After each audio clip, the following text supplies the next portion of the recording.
Grupo IPS, tu seguridad desde una nueva perspectiva, presenta El futuro de todo. El futuro de todo, con Efrén Flores. Bienvenidos amigos a El futuro de todo, el programa que ve hacia adelante.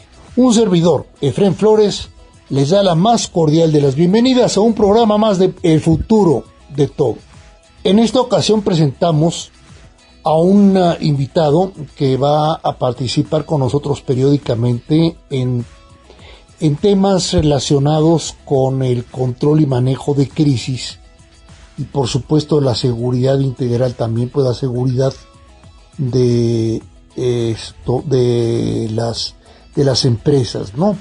Me refiero a seguridad en cuanto a la forma de enfrentarse a las situaciones por las que pueden pasar, por las crisis por las que pueden atravesar, como por ejemplo ahorita, ¿no? En el caso de las instituciones financieras que fueron intervenidas por la Comisión Nacional debido a que el Departamento del Tesoro pues también prácticamente las interviene allá en Estados Unidos, y esas tres instituciones pues no pueden operar en Estados Unidos. Imagínense nada más lo grave para una casa de cambios en particular, como es el caso de Vector, que ha sido muy discutida también políticamente, porque el secretario de Hacienda trabajó en Vector y porque el presidente de Vector en aquel momento pues era el jefe de gabinete de presidencia de la República en el gobierno anterior.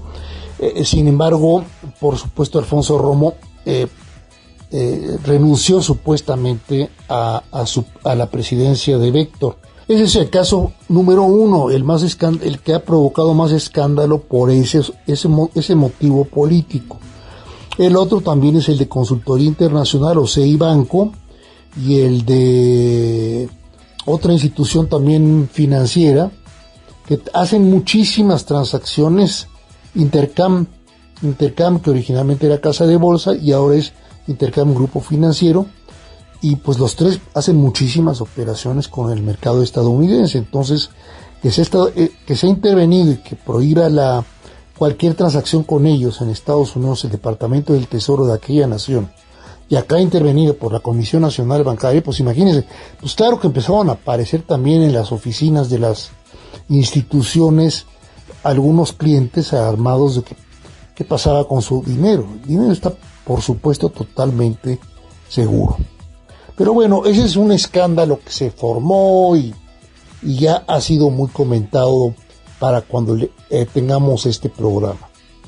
Lo que me gustaría a mí comentar con ustedes en esta ocasión es acerca de una propuesta de mundo y de digamos de economía para el G7 que propuso la presidenta Sheinbaum cuando fue invitada como observadora a la reunión del G7 en semanas pasadas. Y aun cuando fue invitada como observadora, pues esto les permitieron a los países que fueron invitados como observadores pues también tener una intervención, ¿no? Hacer una expresión, una expresión y la presidenta Sheinbaum pues digamos que esto aprovechó para una plática.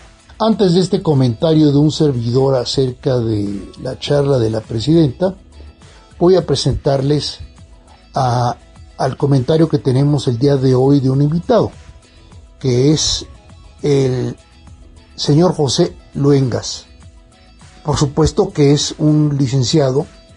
Él tiene certificado como profesional de la protección y diplomado en seguridad integral, que significa más que nada que él está muy especializado en manejo de crisis, como los que le estoy comentando ahorita, ¿no? En el caso de estas tres instituciones bancario-financieras, pero puede ser en cualquier empresa, industrial, comercial, agroindustrial, agrícola, piscícola, lo que sea. Por supuesto, se debe de hacer un control de la crisis y prepararse antes de que ocurra la crisis. Entonces, Adelante, José Luengas, con tu comentario. Hola, Efren. Antes que nada, muchas gracias por la invitación a participar en tu programa El Futuro de Todo. Y un saludo muy especial a toda la audiencia que nos escucha hoy. Miren, he estado reflexionando mucho sobre este primer tramo que llevamos del 2025 y creo que todos coincidimos en que ha sido un periodo marcado por una sola palabra: incertidumbre. Las empresas, los negocios, las organizaciones, los gobiernos, todos estamos navegando en aguas bastante turbulentas, ¿no creen? Imaginen por un momento que están dirigiendo una empresa en el siguiente contexto. Uno donde las noticias cambian cada día. Las reglas del juego se modifican constantemente. ¿Cómo podrán tomar decisiones acertadas?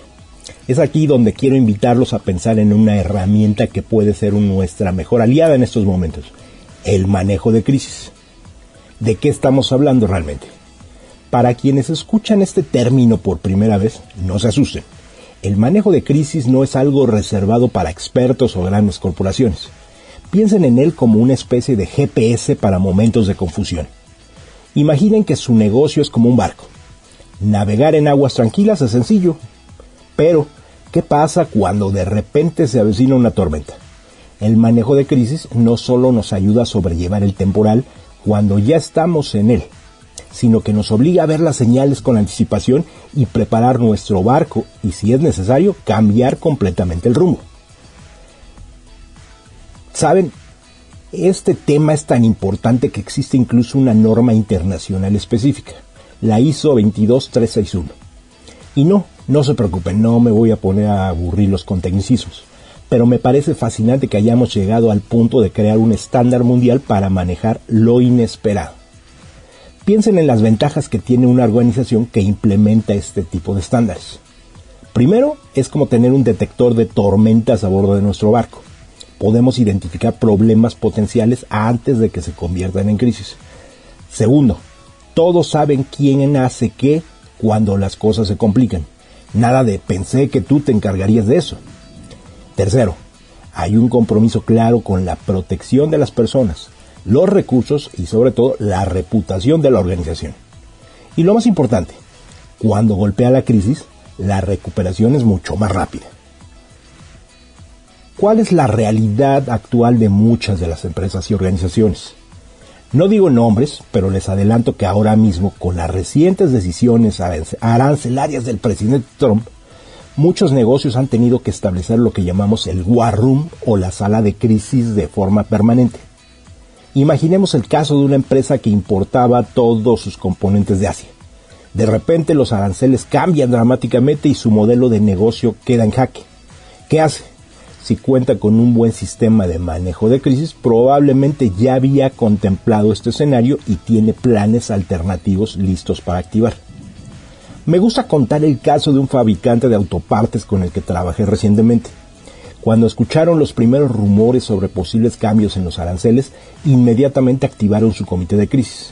No esperaron a que se anunciaran oficialmente.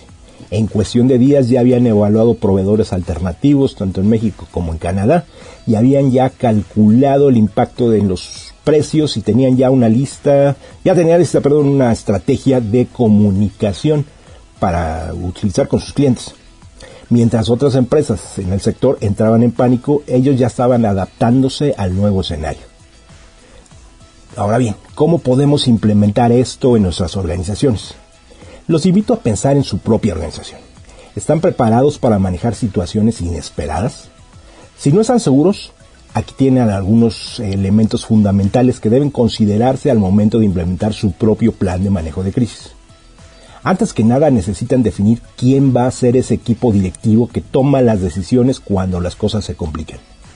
Nada peor que una crisis donde todos se miran a todos esperando que alguien haga algo. ¿Les suena familiar? Luego pregúntense, ¿cuáles son nuestros puntos débiles? Identifíquenlos y preparen planes para diferentes escenarios posibles. Es como pensar, ¿qué haría yo si? Pero todo esto a nivel organizacional. Definan claramente cuándo se deben encender las alarmas. ¿Qué situación amerita activar el plan de crisis? ¿Quién debe activar esas alarmas? ¿Y quién debe asegurarse de que el comité de crisis esté enterado de la situación? Porque no todo problema es una crisis. pero cuando ya lo es, todos deben saberlo. Piensen también en la comunicación. En momentos de incertidumbre, la información clara es oro puro. ¿Cómo comunicarán la situación a sus empleados, a sus clientes, a sus proveedores o incluso a medios de comunicación? ¿El vocero de la organización se encuentra debidamente entrenado? Y por favor, practiquen. Suena extraño, pero realizar simulacros de crisis es como el entrenamiento para los atletas. Cuando llega la competencia real, los movimientos salen naturalmente. Ahora bien, ¿por qué vale la pena todo este esfuerzo? Imaginen por un momento dos empresas enfrentando la misma crisis. Una tiene un plan claro, la otra está improvisando. ¿Cuál creen que saldrá mejor parada? La realidad es que en un mundo donde la incertidumbre se ha vuelto la nueva normalidad, contar con un plan de manejo de crisis ya no es un lujo, es una necesidad básica. Piensen en esto. Cuando una crisis golpea, cada minuto cuenta. Tener protocolos de acción ya definidos marca una diferencia enorme. El impacto financiero también es menor. Las organizaciones preparadas suelen experimentar pérdidas mucho más controladas. Y no olvidemos la reputación. La forma en que respondemos a una crisis puede definir cómo nos ven nuestros clientes, cómo nos ven nuestros empleados, nuestros inversionistas, y esto va a ser en el largo plazo, por años. Antes de despedirme, me gustaría dejarles esta reflexión.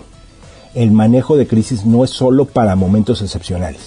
En el mundo actual, se ha convertido en una competencia esencial para la gestión cotidiana. La incertidumbre no va a desaparecer mañana. De hecho, probablemente aumente. Pero con las herramientas adecuadas podemos navegar estas aguas turbulentas con una mucho mayor confianza. Efraín, quiero agradecerte nuevamente por este espacio y a todos ustedes, querida audiencia, de El Futuro de Todo, por su atención. Ha sido un verdadero placer compartir estas ideas con ustedes. Que tengan un excelente día. 20 segundos y regresamos con ustedes aquí a El Futuro de Todo. ¿Te preocupa tu seguridad o la de tu empresa? ¿Necesitas oficiales de seguridad, protección ejecutiva, monitoreo personal o vehicular? No te preocupes. Con Grupo IPS, empresa mexicana en seguridad privada, tu seguridad desde una nueva perspectiva tiene lo que necesitas. Además, son especialistas en alarmas y seguridad electrónica. GrupoIPSMexico.com. El futuro de todo. El futuro de todo. Con Efraín Flores. Continuamos en El Futuro de Todo. Un servidor, Efraín Flores, les da el más cordial de los saludos. Platicaba yo al comienzo del programa que el invitado se especializa en manejo de crisis y puse como ejemplo el de las 3 instituciones financieras pues intervenidas en estos momentos por la Comisión Nacional Bancaria y de Seguros de nuestro país. Por supuesto, una casa de cambio y 2 instituciones financieras, digamos dos instituciones bancarias que tienen también casa de bolsa, tienen también casa de cambio, etcétera, etcétera, ¿no? Y como eso hay muchos ejemplos. Pero me pregunto, entre la conformación actual que estamos viviendo, alarmados los que estamos conscientes de lo que está ocurriendo, de lo que está haciendo la cuarta transformación, la famosa 4T o cuarta transformación, con nuestro país, con el país de 130 millones de mexicanos, donde supuestamente todo va a ser democracia, libertad, y estamos viendo que en todo buscan cómo coartar y cómo concentrar poder.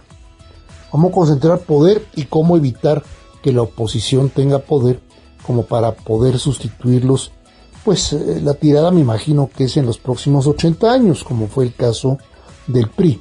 Nada más que ahora estamos viendo, pues una tendencia, una proclividad hacia un régimen, digamos, concentrado, populista, totalitarista, y rumbo a una dictadura que esta sí sería una dictadura perfecta, donde prácticamente un solo individuo que fue el creador de el movimiento de Morena, pues es el que está armando, diseñando y sigue dando órdenes detrás de la silla presidencial. Ya sabemos quién es él, no voy a dar su nombre, pero pues entonces la presidenta Sheinbaum, si bien es la presidenta constitucional de los Estados Unidos mexicanos, pues esto tiene limitado el poder por estos, entre comillas, conjunto de compromisos que le llegan desde Tabasco, desde Chiapas y quién sabe desde qué otro lugar. Y pues muy cercanos además los tiene también en el propio partido, en el propio movimiento de Morena, ¿no?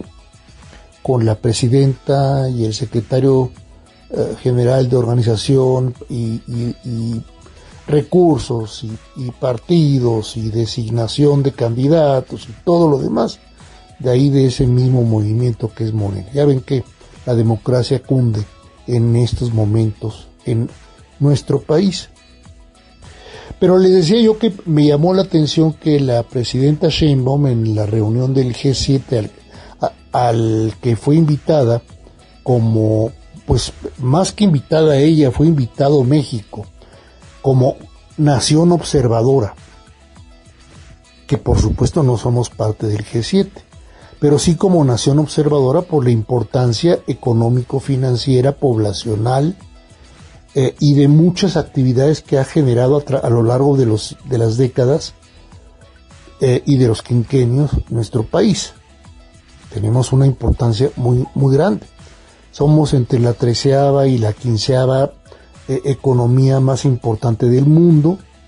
Ahí estaban también invitados la India y algún otro país que se me escapa, creo que Brasil.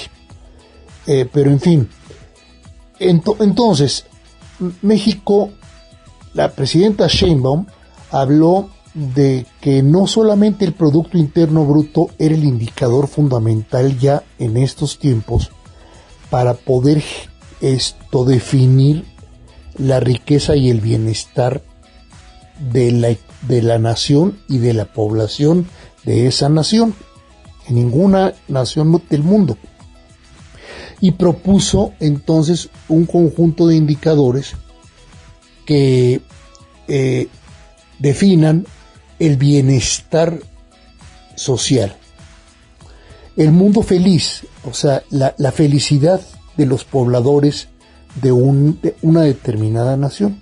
Ha habido economistas y sociólogos, premios a los que les han otorgado premio Nobel o premio Nobel, precisamente porque crearon este tipo de disciplina, toda una nueva rama de la economía, que es la economía de la felicidad, la economía del bienestar social integral,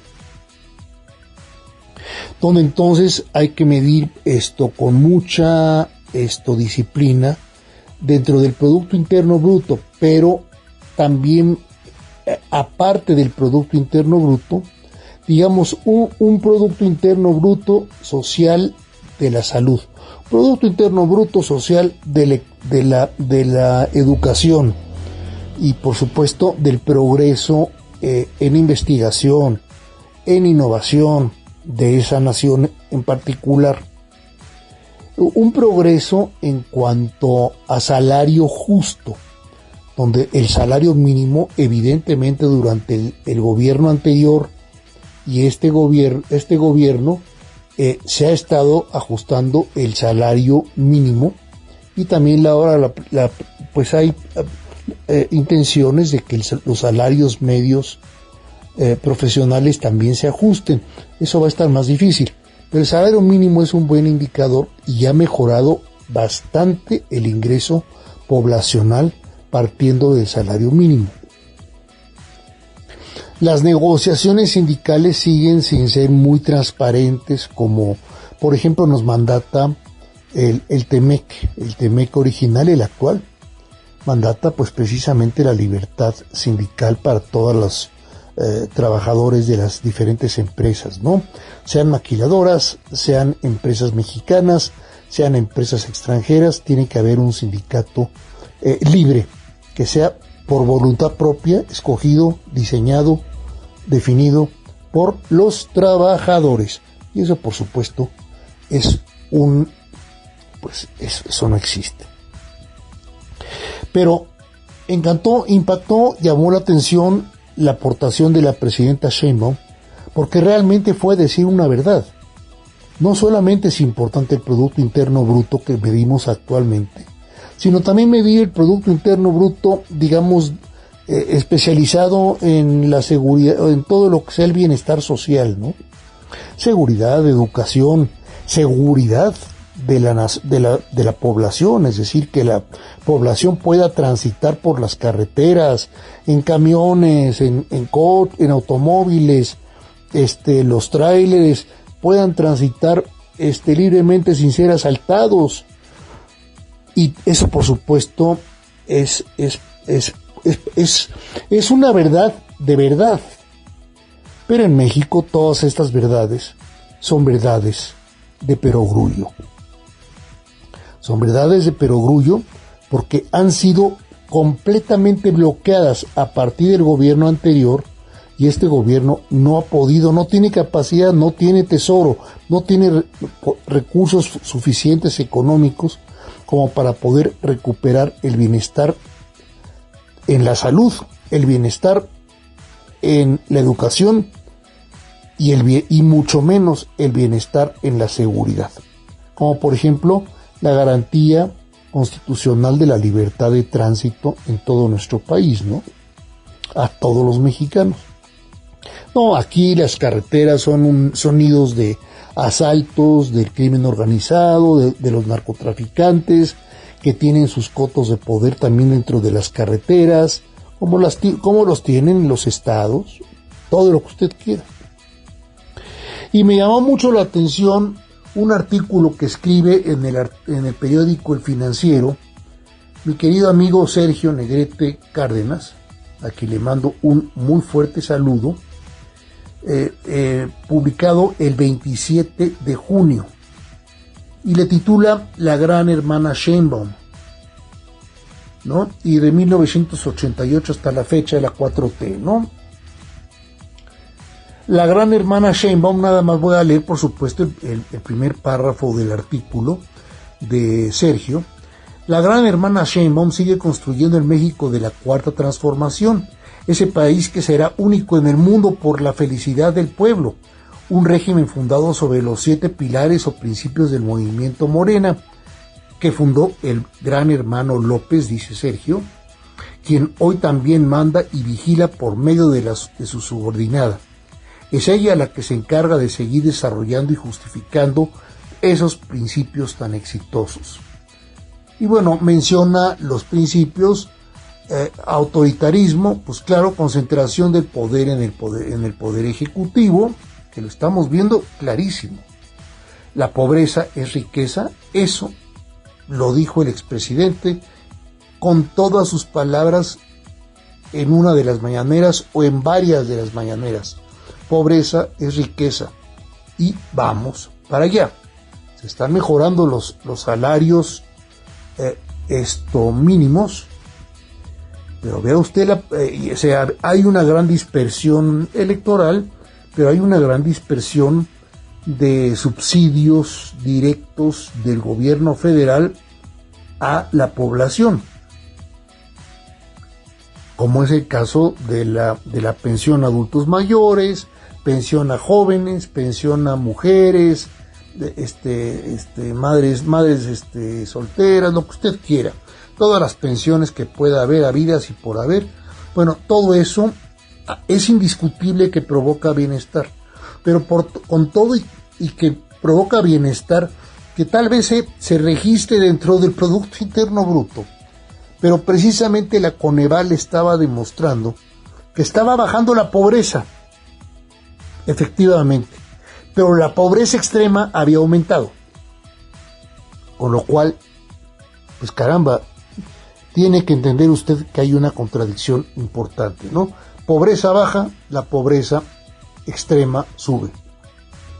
Coneval misteriosamente pero desaparece y ahora tiene que absorber el pobre INEGI todas las funciones tan interesantes y los indicadores sociales que a los que se dedicaba, a los que investigaba precisamente el Coneval. Entonces es un gran compromiso donde ya entonces involucran política e ideológicamente al INEGI, que es una institución igual que era el Coneval, completamente autónomo hasta la fecha el INEGI, y que se dedica exclusivamente a producir números, no a interpretarlos.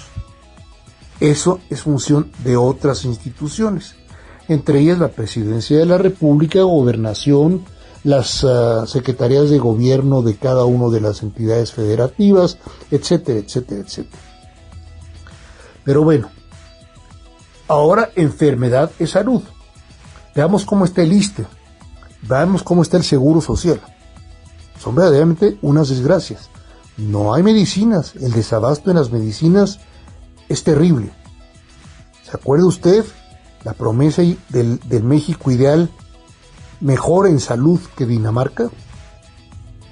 Pero Dios mío, si estamos como Tanzania, por allá andamos, ¿no? O sea, ya no somos ni el último lugar de la OTAN, de la OCDE. Ya Turquía nos gana en todos los indicadores. Entonces digo, esto pues no está funcionando la parte de la salud. Las pensiones están provocando una presión económica sobre el gasto público impresionante, y ese no se lo pueden zafar, el gasto pensionario. Ignorancia es educación.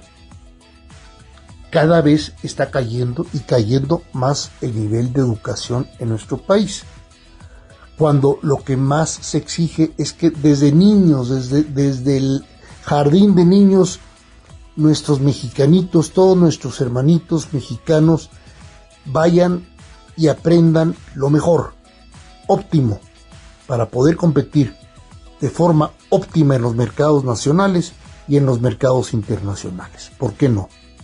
Tenemos orgullosamente jóvenes que han salido de la UNAM, que están en la NASA trabajando, nada más por poner un ejemplo. Y como eso se va a encontrar usted en muchas otras instituciones internacionales, mexicanos que trabajan en universidades de gran prestigio internacional y que se dedican a la investigación. He tenido la oportunidad de entrevistar a grandes profesionistas mexicanos radicados en Australia. ¿Por qué? Porque México no les da. México no les da si ellos quieren de verdad superarse, mejorar. En bienestar, en felicidad, en alegría, pero también en recursos económicos. Y eso hay un conjunto importante de mexicanos que lo están encontrando en Australia. La corrupción es honestidad, también dice Sergio. Es que vemos nada más a partir de 2018 aumentó de forma importante la corrupción, y qué decir de la impunidad. Control es libertad. Vaya, cuando el poder ejecutivo, legislativo y judicial están totalmente coartados y son controlados por el poder ejecutivo, el último remanente que teníamos de defensa a los mexicanos era el poder judicial. Ahora el poder judicial es parte del ejecutivo. Entonces ya se puede imaginar cómo van a ser los jueces a partir de finales de este año, y máxime después del 2027, si no se hace algo para poner un freno a esta contrarreforma o a este golpe de la cuarta transformación a la libertad y a la mejora del sistema judicial mexicano. Y luego de la desaparición de todos los órganos u organismos autónomos constitucionales, que además de ser esenciales para poder negociar y continuar sanamente con el TEMEC, son fundamentales para poder tener un gobierno con transparencia, que es una de las famosas en la trilogía del bienestar social, precisamente, y del bienestar de las economías y de las poblaciones, el ESG, pues precisamente la gobernanza es fundamental, y se ha perdido toda gobernanza porque no hay transparencia. Punto y aparte. Censurar es informar.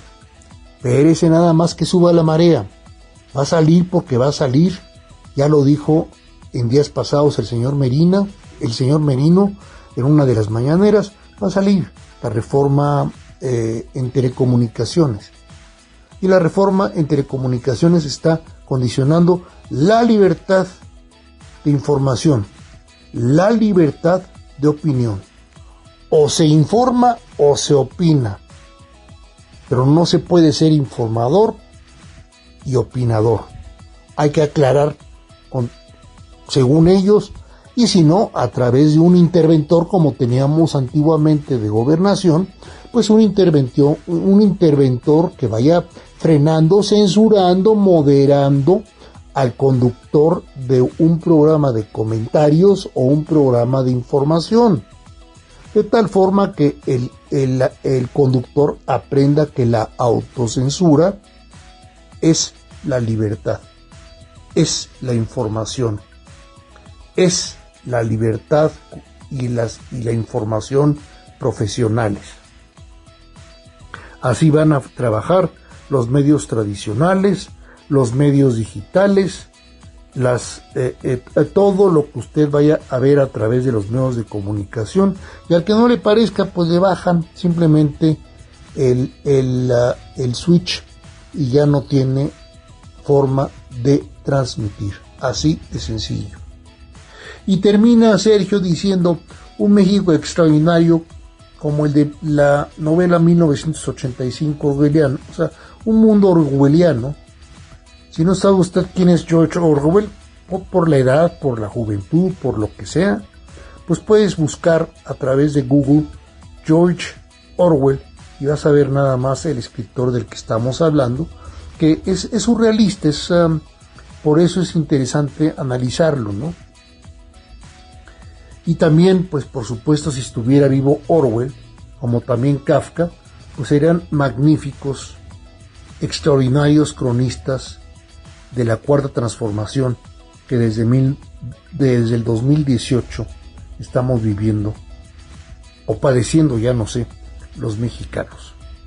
Eso es todo aquí, en el futuro de todo, en México y de cara al mundo. Un servidor, Efrén Flores, se despide de ustedes como siempre, esperando contar con su presencia en el próximo de nuestros programas. Hasta entonces. Grupo IPS, tu seguridad desde una nueva perspectiva, presentó El futuro de todo. El futuro de todo. Con Efrén Flores.